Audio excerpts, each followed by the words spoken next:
ऊंची आवाज से बोलो हालेलुया। भजन संहिता 32 उसकी 8 और 9 आयत।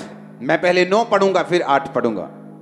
तुम घोड़े और खच्चर के समान ना बनो जो समझ नहीं रखते, उनकी उमंग लगाम और रास से रोकनी पड़ती है, नहीं तो वो तेरे वश में नहीं आने के।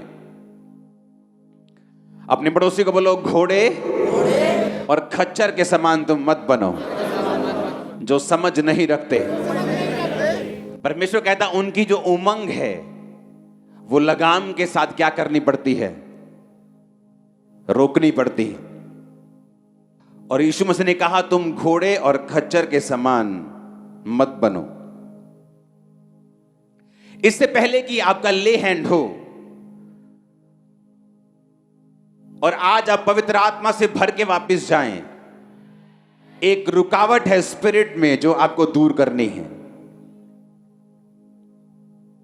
और यह वचन आपकी हेल्प करेगा उस रुकावट को फिनिश करने के लिए। एक रास्ता है जो परमेश्वर ने आपके लिए ठहराया है, एक वो रास्ता जो आपके लिए अनॉइंट किया गया है, वो मंजिल जो परमेश्वर ने आपके लिए रखी है, और उस मंजिल तक पहुंचने के लिए एक रास्ता है जो आपके लिए ठहराया गया है।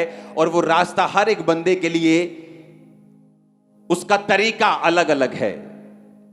रास्ता जीसस क्राइस्ट ही है, लेकिन जीसस क्राइस्ट ने, बाइबल कहती है, आप सबको अलग अलग मर्जी के साथ और अलग अलग योजना के साथ अपने पास बुलाया है। बाइबल कहती, परमेश्वर ने कहा तुम घोड़े और खच्चर के समान मत बनो जिनकी उमंग को लगाम के साथ रोकना पड़ता है। अपने पड़ोसी को बोलो घोड़े के समान खच्चर के समान नहीं बनना। आमीन। यहोवा परमेश्वर ने कहा योना नबी उठ और जाके नीनवे को जा और वहां पर जाकर लोगों को प्रीच कर और बता, और मेरा रास्ता मेरे वचन उन्हें बता, क्योंकि मैं उनको नाश करने वाला हूं। बाइबल कहती योना नबी, उसकी पहली बाप को उसकी पहली आयत को पढ़ेंगे। उसने कहा जाकर नीनवे को जा और उसके विरुद्ध प्रचार कर, क्योंकि उसकी बुराई मेरी दृष्टि में बढ़ गई है। परंतु योना यहोवा के सम्मुख से तरशीश को भाग जाने के लिए उठा और यापो नगर को जाकर तरशीश जाने वाला एक जहाज पाया और भाड़ा देकर उस पर चढ़ गया और उसके साथ होकर यहोवा के सम्मुख से, ताकि वो तरशीश को चला जाए। अगर परमेश्वर ने उसे गुजरात जाने के लिए बोला तो वो मेघालय जाने की तैयारी कर रहा था।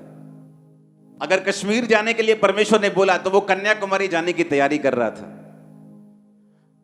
और वो परमेश्वर से भागा, और जिस समुद्र में वो सफर कर रहा था उस नाव को, उस समुद्री जहाज को परमेश्वर ने एक लहरों में फंसा के एक तूफान में फंसाया। और जब सब मरने लगे तो सबने चिट्ठी डाली कि ये मुसीबत किस वजह से हम पे आई है, और चिट्ठी योना के नाम की निकली। योना को उठाया गया, वो सो रहा था, कि तेरे नाम पे चिट्ठी निकली है, क्या बात है। उसने बताया कि मैं यहोवा के सम्मुख से भाग आया हूं। परमेश्वर ने तो मुझे कहीं और जाने के लिए बोला था, लेकिन मैंने परमेश्वर की आवाज को नहीं सुना और मैं प्रभु के सामने से भाग आया हूं। परमेश्वर ने मुझे नीनवे जाकर लोगों को बचाने के लिए बोला था, लेकिन मैं वहां जाना नहीं चाहता था, इसलिए मैं भाग आया हूं। उन्होंने कहा तेरे कारण ये विपत्ति पड़ी। योना ने कहा हाँ मेरे कारण पड़ी है, और अगर तुम मुझे उठाकर समुद्र में फेंक दोगे तो अभी समुद्र की लहरें जो हैं होगी वो शांत हो जाएंगी। और जब उन्होंने योना को फेंका लहरें शांत हुई। बाइबल कहती जब योना डीप समुद्र के अंदर चला गया, जब अंदर भी समुद्र के पहाड़ होते हैं, अंदर भी अगर आपको मालूम हो तो माउंट एवरेस्ट से भी ऊंचा पहाड़ समुद्र के नीचे।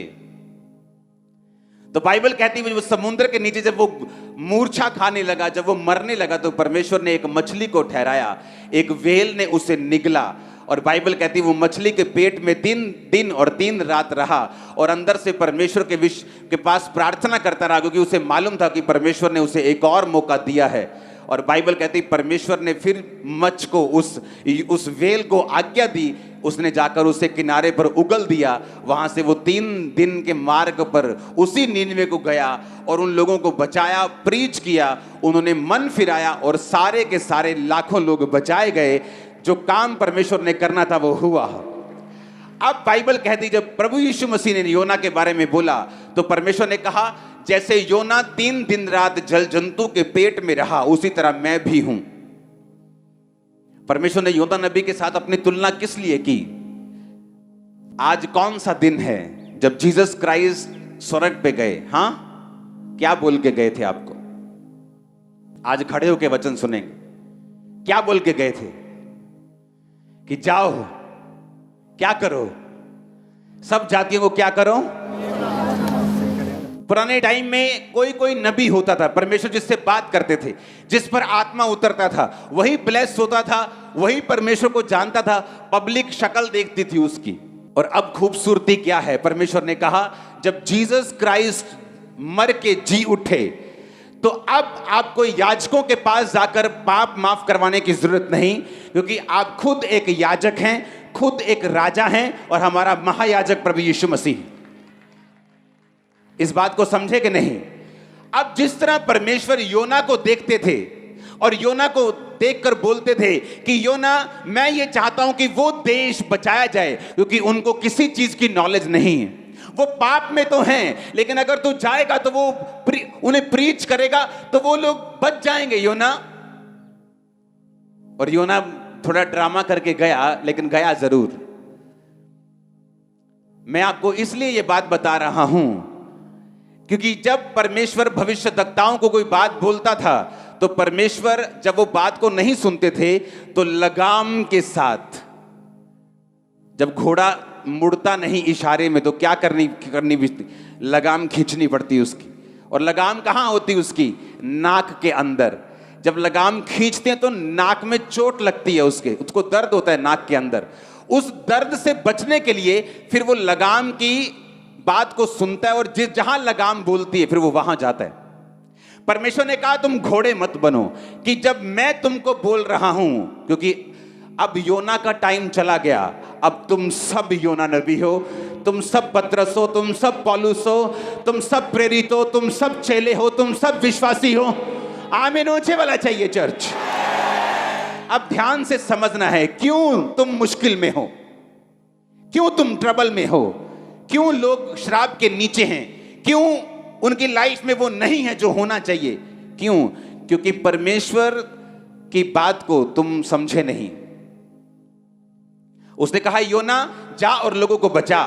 मैं ये बात पूछना चाहता हूं, जब यीशु मसीह आज के दिन स्वर्ग पे गए थे तो आपको कौन सी बात बोलकर गए थे? कौन सी बात बोल के गए थे? क्या बोल के गए थे? बोलो ऊंची आवाज में। ऊंची नहीं आई आवाज, बोलो क्या बोल के गए थे? बोलो जाओ। क्या बोल के गए थे? अब पूछो अपने पड़ोसी को तुम जाते हो कि नहीं? तुम जाते हो लेकिन अपना राज्य स्थापित करने के लिए, कुछ अपना फायदा ढूंढने के लिए। तुम जाते हो लेकिन सिर्फ फॉरेन वाले लोगों के पास ताकि तुम्हें वीजा मिल जाए। तुम जाते हो सिर्फ अमीरों के पास, तुम जाते हो सिर्फ अपने स्वार्थ के लिए। उसने कहा जाओ और सुसमाचार सुनाओ। आज कलीसिया बीमारियों में और श्रापों में नहीं होती अगर उसने परमेश्वर की इस आज्ञा को पूरा कर दिया होता तो। जब योना ने परमेश्वर की आज्ञा पूरी नहीं की तो परमेश्वर ने क्या किया? लगाम खींची के नहीं? वो मौत के मुंह में गया, पूरी ड्रामेबाजी वहां पे चली। उसी तरह से बाइबल कहती है जब आप लोग परमेश्वर की आज्ञाओं को नहीं सुनते और जो सीधा रास्ता परमेश्वर ने आपके लिए ठहराया है आप उस पर नहीं चलते, फिर वो लगाम को खींचता है। हम इमोशनल ट्रबल में चले जाते हैं, हस्बैंड में प्रॉब्लम शुरू हो जाती है, वाइफ में प्रॉब्लम शुरू हो जाती, बच्चों में प्रॉब्लम शुरू हो जाती, फाइनेंस बिगड़ना शुरू हो जाता है, सेहत खराब होनी शुरू हो जाती। हम सोचते हमने क्या नहीं किया, क्या गलती हो गई हमसे, क्योंकि बाइबल कहती है आप लोग सुसमाचार सुनाने के लिए चुने गए हो। परमेश्वर की रूहों को बचाने की इच्छा आज भी वैसी है, बल्कि और बढ़ चुकी है। उसने योना को कहा जा और लोगों को बचा, और अब यीशु मसीह आपको कुछ बोल के गए हैं जो आप भूल गए हो। हमें लगता है मुझे बेबी चाहिए, मुझे चर्च जाना है, मुझे बरकत चाहिए, मुझे चर्च जाना है। ये तो बहाना है चर्च आने का। उसका असली मकसद है आप लोग रूहों को बचाओ, क्योंकि उसने कहा जाओ और सुसमाचार सुनाओ, सब जातियों के लोगों को चेला बनाओ, सब बातें उन्हें मानना सिखाओ, और देखो जगत के अंत तक मैं तुम्हारे साथ हूं। लेकिन मैं वही पूछ रहा हूं, जब योना नहीं गया तो परमेश्वर को लगाम लगानी पड़ी। जब आप नहीं जाएंगे तो फिर वो क्या करेगा? लगाम लगाएगा। यह लगाम मेरी लाइफ में लगी रही है। मसीह के शुरुआती दिनों में मेरा मकसद सिर्फ चंगियाई पाना था। ये कहीं ना कहीं से रोजे रख के, प्रेयर करवा के, क्रूसेड करवा के मैं हील हो जाऊं, लेकिन मेरा मकसद वो नहीं था जो परमेश्वर ने जिसके लिए मुझे बुलाया था, रूहों को बचाना। जब मेरा मकसद सेट हो गया, मुझे मालूम हो गया कि मैं असल मेरा काम रूहों को बचाना है, मेरी प्रॉब्लम्स जा चुकी थी, फिनिश हो चुकी थी। आज वो दिन है जब प्रभु यीशु मसीह ने आपको बोला था कि जाओ, योना की तरह बोला था जाओ। जीसस ने बोला तो कहीं और है, लेकिन आप कहीं और गए। तो यीशु मसीह ने हर एक के लिए मगरमच्छ या मछली नहीं ठहराई, वो लगाम खींचता है आप सबकी अलग अलग तरीकों के साथ। और जो आत्मिक जन होता है वो उस लगाम को समझता है कि क्यों मेरी लाइफ में ये प्रॉब्लम है। उसने अब्राहम की ओर देखा, और अब्राहम की ओर देखकर उसने क्या देखा कि अब्राहम एक समय था जब मुझसे प्यार करता था सबसे अधिक, लेकिन एक समय आ चुका है जब अब्राहम अपने बेटे से मुझसे भी ज्यादा प्यार करने लगा है। और परमेश्वर ने उसकी लगाम खींची और कहा, अब्राहम, अब्राहम, अपने बेटे को जिससे तू प्यार करता है मेरे लिए बलि कर दे। अब परमेश्वर इंसानों की बलि नहीं लेता था, लेकिन अब्राहम फिर भी उसको बिठाकर बलि करने के लिए चला। और जब वो चलता जा रहा था एक एक कदम, उसका प्यार उसके लिए खत्म होता जा रहा था और परमेश्वर का प्यार वापिस आता जा रहा था। जब ये प्यार वापिस आ गया परमेश्वर की लगाम खींचने से, और वो लड़का चढ़ाने लगा बलि, तो परमेश्वर ने कहा, रुक जा, अब मैं जान चुका हूं तुम मुझसे प्यार करता है। हालेलुया। आप किससे प्यार करते हैं? अपने बिजनेस से? आपका बिजनेस फिर डेंजर पोजीशन में आ जाएगा एक दिन। अपनी वाइफ से, प्रभु से भी ज्यादा, अपने हस्बैंड से, अपने बच्चों से, अपने फाइनेंस से, अपने शरीर से, समाज से, अपनी पोजीशन से, अपनी इज्जत से। परमेश्वर के सामने किसी भी चीज को मत रखना, नहीं तो परमेश्वर लगाम खींचेगा और लगाम खींच के फिर आपको सीधा करेगा। और अगर आप सीधे सीधे अच्छे घोड़े की तरह चलते जाएंगे, वो आपकी लगाम नहीं खींचेगा। आप सीधा सीधा चलते जाएंगे, आप वही वही रास्ता फॉलो करते जाएंगे जहां जीसस ने आपको जाने के लिए बोला है। आप सुसमाचार को सुनाएंगे, आप डरेंगे नहीं, घबराएंगे नहीं। अपने माता पिता, भाई बहन, अपने बच्चे, अपना कारोबार, अपना शरीर, अपने लोगों से अधिक प्रभु से प्यार करेंगे। आप सीधा चलते जाएंगे, उसको लगाम खींचने की जरूरत नहीं पड़ेगी। पौलुस की परमेश्वर ने लगाम खींची। पौलुस के पास इतना रेवलेशन आ गया कि अपनी रेवलेशन से वो भूल ना जाए। परमेश्वर ने उसको शैतान उसके पीछे लगा दिया, उसको मुक्के मारे। यानी कोई शारीरिक कष्ट पौलुस को था, जो उसने कहा, प्रभु ये शारीरिक कष्ट मेरे लिए क्यों है? परमेश्वर ने कहा, मेरा अनुग्रह ही तेरे लिए काफी है, मेरी सामर्थ्य निर्बलता में सिद्ध होती है। अब मैं इस निर्बलता में तुम्हें बढ़ाऊंगा, बस चलते जाना, आगे बढ़ते जाना। हालेलुया। परमेश्वर आपको इन पंगों में कई बार लेके जाता है ताकि आपको ये चीजें समझा सके, आपको ये बता सके। चर्च में अगर 3-4 लाख मेंबर हैं, 4 के 4 लाख लोग सुसमाचार सुनाने वाले होने चाहिए। नहीं तो मुश्किल किसको है? उन्हीं लोगों को, क्योंकि वो नहीं समझे कि क्राइस्ट में उनका जन्म किस लिए हुआ है। पहले नबी होते थे, नबियों को परमेश्वर बोलता था, मूसा को बोलता था, नबियों को बोलता, जाओ ये काम करो। जी उठने के बाद परमेश्वर ने कहा, अब तुम मेरे याजक हो, तुम मेरे राजा हो, तुम मेरे लोग हो, तुम मेरे भाई हो, तुम मेरे सहकर्मी हो, तुम मेरे बच्चे हो, जाओ और सुसमाचार सुनाओ। तुमको कहा खुदा ने, तुमको तुमको तुमको कहा खुदा ने। आमीन। स्वर्गदूत आया जकरिया के पास, कहता है, जकरिया तेरी प्रार्थना सुन ली गई है, बुढ़ापे में तेरे बेटा होगा, तेरी पत्नी जो बांझ कहलाती है वो पुत्र जनेगी, उसका नाम यूहन्ना रखना। उसने कहा, ये कैसे हो सकता है, वो बूढ़ी हो चुकी है। लूका 1:19। स्वर्गदूत ने उसको उत्तर दिया, मैं जिब्राइल हूं जो परमेश्वर के सामने खड़ा रहता हूं, तुझसे बातें करने और सुसमाचार सुनाने को भेजा गया हूं। देख, जिस दिन तक ये बातें पूरी नहीं होंगी तू गूंगा रहेगा और बोल नहीं सकेगा, क्योंकि इसलिए कि तूने मेरी बातों की जो समय पर पूरी होंगी विश्वास नहीं किया। परमेश्वर ने बताया, जकरिया ये सीधा सीधा रास्ता है चलने का इधर। कहता, नहीं नहीं नहीं, ये हो ही नहीं सकता, मेरी तो पत्नी बहुत बूढ़ी है और मैं बड़ा बूढ़ा हूं, हम तो बच्चा हो ही नहीं। अब स्वर्गदूत कहता, अब तू गूंगा रहेगा, क्योंकि मुझे तेरी लगाम खींचनी पड़ेगी, ताकि तू बोल बोल करके मेरे हो नहीं सकता कहीं सचमुच अपनी पत्नी को बांझ ना कर दे, इसलिए तेरी लगाम को मैं खींचूंगा और तेरा मुंह बंद रखूंगा ताकि तेरे बच्चा हो जाए। और जब बच्चा हो गया, उसका नाम यूहन्ना उसने लिख के दे दिया, उसकी जुबान खुल गई। हालेलुया।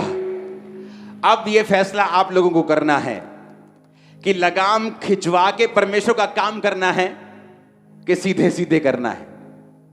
हालेलुया। क्योंकि परमेश्वर ने कहा मैं तुम्हें बरकत देना चाहता हूं, आप ही की प्रेयर है मुझे बरकत मिले, आप ही की प्रार्थना है मैं छुटकारा पाऊं, आप ही की प्रेयर है मैं आगे बढ़ूं, मेरा परिवार ब्लेस हो, मेरे बच्चे ब्लेस हो। तो परमेश्वर ने वायदा किया है, जब तू बोएगा तू काटेगा, जब तू लोगों को बचाएगा मैं तेरे परिवार को बचाऊंगा, जब तू सुसमाचार सुनाएगा मैं तुम्हें उत्तम दाख दूंगा, उत्तम तेल दूंगा, उत्तम घराना दूंगा, सब कुछ तेरी लाइफ में उत्तम दूंगा। जो तू मांग रहा है, तुझे मेरी सेवा करनी होगी, तुम्हें याजक बनना होगा। हालेलुया। जब एक व्यक्ति कहीं दूर जाने को होता है, फ्लाइट पकड़नी है, ट्रेन पकड़नी है, और उसका बड़ा करीबी उसके पास आया और ट्रेन चल पड़ी, तो उसको मालूम है कि अब ज्यादा बातें करने का टाइम नहीं, वो बड़ी इंपॉर्टेंट बातें उसको याद करवाते हैं कि ये काम कर लेना, ये काम जरूर करना, ये काम बहुत जरूरी है। जब जीसस क्राइस्ट स्वर्ग पे चढ़ रहे थे तो वो लाखों बातें बता सकते थे, लेकिन उन्होंने मोस्ट इंपॉर्टेंट बात आपको बोली, जाओ और सुसमाचार सुनाओ, सब जातियों के लोगों को चेला बनाओ, किसी का मुंह देखकर मत डरो, उन्हें बताओ जीसस क्राइस्ट धर्म और जात को बदलने नहीं आए, जीवन बदलने के लिए आए। लोग बदलेंगे, तुम ब्लेस हो गए यीशु के नाम में। Hallelujah, hallelujah. अपने पड़ोसी को बोलो, तुम घोड़े और खच्चर के समान मत बनो। आमीन। अब आप इस बात को समझेंगे कि परमेश्वर ने योना को छोड़ा नहीं और लगाम के साथ उसको खींच के लेके आए। आप भूल जाओ आप लाखों खड़े हो, आप सोचो खुदा आपसे बात कर रहा है सिर्फ, और ये सोचो कि आपको परमेश्वर ने एक मकसद दिया है, अपने पास बुलाने का एक कारण है। वो कारण है लोगों को बचाना, रूहों को बचाना, मरे मरते हुए नशे वाले लोगों को बचाना, उनको यीशु मसीह के बारे में बताना, स्वर्ग राज्य का वारिस बनाना।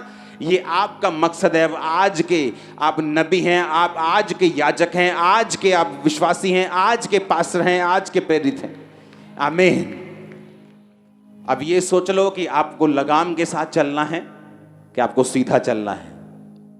3 तरह की सिचुएशन होती। कई लोग होते हैं वो लगाम के साथ नहीं चलना चाहते, उनको मालूम है कि मैं जो खुदा की बात से इधर उधर होऊंगा तो वो फिर से मुझे खींच के लेके आएगा, मुझे दुख होगा, दर्द होगा, घूम फिर के फिर वही बोर्ड के नीचे मैं आऊंगा, वही ऊंट पहाड़ के नीचे आएगा। तो इससे अच्छा ये है मैं अच्छी तरह से चलूं। एक वो लोग होते हैं, एक वो लोग होते हैं जो अच्छी तरह से नहीं चलते और परमेश्वर लगाम खींच के वो आपकी नब्ज को जानता है। उसे मालूम है आप अपने इकलौते बेटे से बहुत प्यार करते हो, वो जानता है कि आप अपने हस्बैंड से, अपने बिजनेस से बड़ा प्यार करते हो। फिर वो उन चीज़ों को खींचने की कोशिश करता है, वो खींचता है आपको ताकि आप लोग समझें कि मुझे पहला स्थान जो है वो परमेश्वर को ही देना है। कितने मेरी बात समझ रहे हैं? फिर तीसरे तरह के लोग वो होते हैं जो इन चिन्हों के कारण भी नहीं समझते और परमेश्वर से दूर होते जाते हैं। इन चिन्हों के द्वारा भी वो नहीं समझते कि परमेश्वर हमारी लाइफ से क्या चाहता है, और फिर वो हेल के लिए, वो नरक के लिए तैयार होते हैं, जो उनके लिए और शैतान के दूतों के लिए तैयार किया गया है। क्योंकि परमेश्वर जबरदस्ती नहीं करता, वो एक लेवल तक आपको समझाने की कोशिश करता है। जब वो देख लेता है वो उस लेवल से नहीं समझते, वो आपको छोड़ देता है। और सुना मेरी बात, जब आपकी लाइफ डेडिकेट हो जाएगी क्रिश्चियन कामों के लिए, सुसमाचार के लिए, आपको मालूम है कि मेरी लाइफ समर्पित हो रही है, वो आपको चंगा भी कर देगा, आपके हस्बैंड को भी चेंज कर देगा, वाइफ को भी कर देगा, बच्चों के दिमाग को चेंज कर देगा, फाइनेंस को भी बदल देगा। वो सारी सिचुएशन चेंज हो जाएगी यीशु के नाम में। आप देखेंगे हर वो सिचुएशन जो आपको तंग करती आई वो फिनिश होगी और शैतान के सारी योजनाएं नाश होंगी। आप देखेंगे अपनी लाइफ में दुश्मन शर्मिंदा होंगे, आपके सामने मेज बिछा होगा, लाइफ की हर बेस्ट वस्तु उसके ऊपर होगी। आमीन, आमीन। अब डिसीजन आपके हाथ में है, आपको लगाम के साथ चलना है। हर टाइम की वो आपकी लगाम खींचे आपको निराश करे और फिर आप सीधे रास्ते पे चलें, कि आपको सीधा ही सीधा सीधा चलना है, ये आपने फैसला करना है। भागना मत। एक बड़ी बरकत है आपके परिवार के लिए रखी, आपके लिए रखी। भागना मत। जब फौजी जाता है ना, सामने दुश्मन होता है, उसे मालूम हो बड़ा है कि छोटा है, वो भागता नहीं। उसे मालूम है पीछे मुड़ूंगा तो मौत भी है और बेइज्जती भी। अब आगे बढ़ना है, दैट्स इट। घर वालों को याद ज्यादा करूंगा तो ना उनके काम आऊंगा, ना अपने दुश्मन को मार पाऊंगा। एक ही जगह कंसंट्रेशन के साथ वो करता है, जीतता है और वापिस आता है। घर पे स्वागत भी होता है, सरकार भी स्वागत करती, देश भी स्वागत करता है। आमीन। जो आत्मिक सेंसिटिव लोग हैं, जो समझदार लोग हैं, वो समझ जाते हैं कि मेरी लाइफ में यहां पर परमेश्वर ने लगाम खींची है, मेरी लाइफ में यहां पर परमेश्वर ने मुझे मुक्का मारा है, मेरी लाइफ में यहां पर परमेश्वर ने ये काम किया है, तो मुझे क्या करना है। आमीन।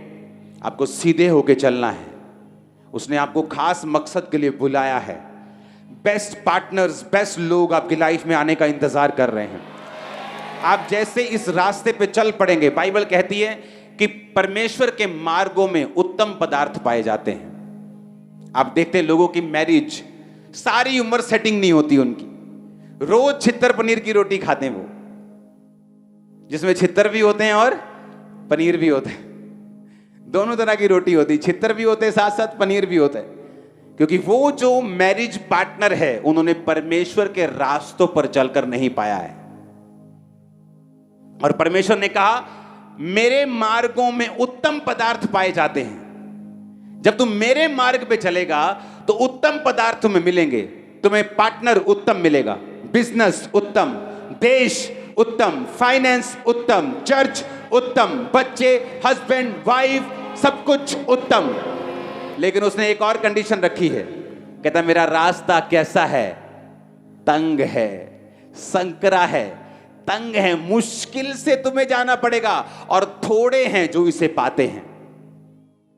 लेकिन दूसरा रास्ता खुला है, व्यभिचार का रास्ता ओपन है, और बहुत होंगे जो उस रास्ते पे चलेंगे।